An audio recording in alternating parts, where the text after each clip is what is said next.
بسم الله الرحمن الرحيم ربك ألا تعبدوا إلا إياه وبالوالدين إحسانا yang artinya oleh permaduan kau akan bahwa jangan kau sembah kecuali adanya Allah dan berbuat baik oleh akan kedua orang-orang akan sebagai kebaikan.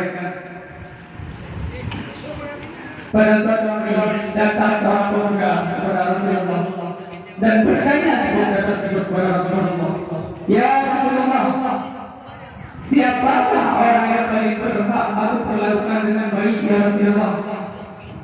Tanya pemuda tersebut. Maka Rasulullah pun menjawab, ibumu, kata Rasulullah.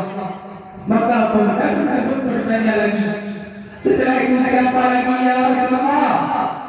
Dan Rasulullah pun menjawab, ibumu, kata Rasulullah. Dan pemuda tersebut bertanya lagi, setelah itu siapa lagi ya Rasulullah? Maka Rasulullah pun menjawab, barulah ayah. Maka ibulah yang paling berhak didahulukan oleh seorang anak daripada ayah, dikarenakan jasanya seorang ibu bukanlah gampang. Dari bulan pertama ibu kita mengandung kita, beliau melakukan pekerjaan pun sangatlah susah. Beliau pun tidak aman dikarenakan kita berada di dalam perutnya beliau.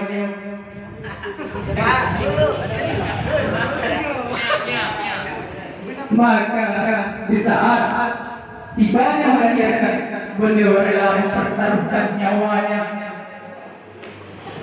hanya untuk melahirkan kita dengan selamat ke dalam permukaan ini.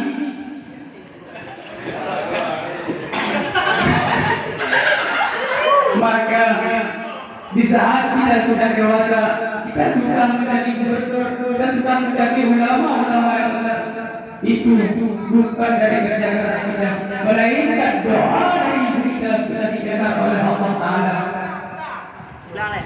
Di saat kita sedang menjadi sukses, kita sudah menjadi gubernur, itu semua berkat doa dari ibu kita. Lantas kenapa kita sombong? Di saat kita berada di dalam perutnya beliau, hanya itulah yang makan.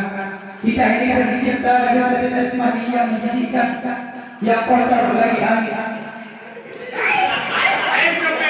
Lantas kenapa kita sombong?